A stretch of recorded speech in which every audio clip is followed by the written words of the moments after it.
நார்மலா நம்ம கிச்சன்ல என்ன செய்யும், பேலன்ஸ் ஆகிற உணவுகள் இனி ஒரு வாட்டி கூட நம்ம வெப்பப்படுத்தி மறுபடியும் யூஸ் செய்யும். ஒரு சில ஃபுட் எல்லாம் நமக்கு அந்த மாதிரி மறுபடியும் வெப்பப்படுத்தி யூஸ் பண்ணலாம்.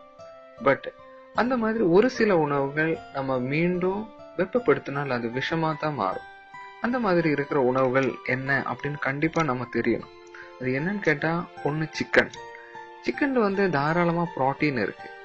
இது ஒரு வாட்டி நம்ம வெப்பப்படுத்தியது ஓகே, மறுபடியும் நம்ம வெப்பப்படுத்தும் போது இது நம்ம உடம்புக்கு கொஞ்சம் கூட நல்லது கிடையாது. நம்ம டைஜஷனுக்கு ஆயிடுச்சு, நம்ம வயிற்றுக்கு ஆயிடுச்சு, அது ரொம்ப ப்ராப்ளம் கிரியேட் பண்ணும். அந்த மாதிரி கீரை நேச்சுரலாவே முதல் வாட்டி நம்ம வெப்பப்படுத்துறது நல்லது. மறுபடியும் அதை வெப்பப்படுத்தும் போது அதுல இருக்கிற அயனும் நைட்ரேட்டும், இது நைட்ரேட் நைட்ரைட்டா மாறும். நைட்ரேட் நம்ம உடம்புக்கு கொஞ்சம் கூட நல்லது கிடையாது. வயிற்றுக்கும் டைஜஷனுக்கும் அது நல்லது கிடையாது. அந்த மாதிரி தான் முட்டை. எந்த ரீசன் ஆனாலும் நம்ம முட்டை ஒரு வாட்டி கூட வெப்பப்படுத்த கூடாது. ஏன்னா முட்டையில தாராளமா புரோட்டீன் இருக்கு. புரோட்டீன் ஒரு வாட்டி நம்ம சுடு பண்ணிட்டு மறுபடியும் நம்ம வெப்பப்படுத்தும் போது அது விஷமா தான் மாறும். அந்த மாதிரி இனி ஒண்ணு அரிசி. ஒரு நாள் நம்ம கண்டிப்பா பேலன்ஸ் ஆகிற அரிசி சோறு நம்ம மறுநாளும் மறுபடியும் சுடு பண்ணி தான் யூஸ் பண்ணோம். இதுவும் நம்ம டைஜஷனுக்கும் கரெக்ட் ஆகாது, வயிற்றுக்கும் கொஞ்சம் கன்ஃபியூஷன் கொடுக்கும்.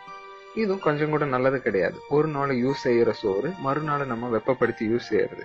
அந்த மாதிரி காளான், மஷ்ரூம் சொல்லல, இதுவும் நம்ம ஒரு வாட்டி தான் வெப்பப்படுத்தணும். மறுபடியும் நம்ம வெப்பப்படுத்தும் போது அது விஷமா தான் மாறும். அந்த மாதிரி எல்லாருக்கும் தெரியற மாதிரி எண்ணெய், எந்த குக்கிங் ஆயிலா இருந்தாலும் சரி, ஒரு வாட்டி மட்டும்தான் அதை வெப்பப்படுத்தணும்.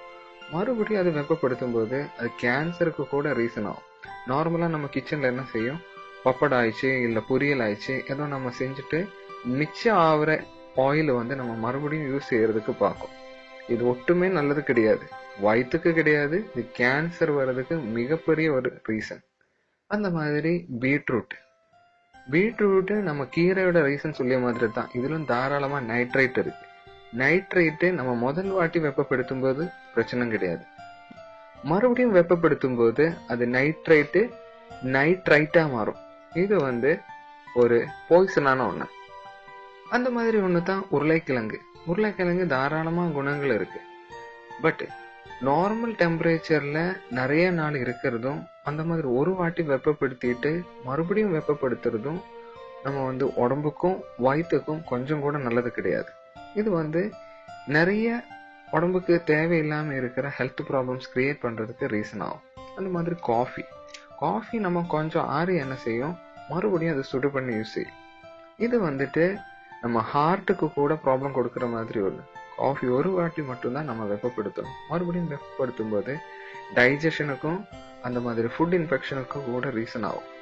அந்த மாதிரி பாலும் ஒரு வாட்டி சூடு பண்ணலாம். அதுல கொழுப்பெல்லாம் நீக்கித்தான் இப்ப பால் நமக்கு பேக்கெட் பாலா கிடைக்கிறது.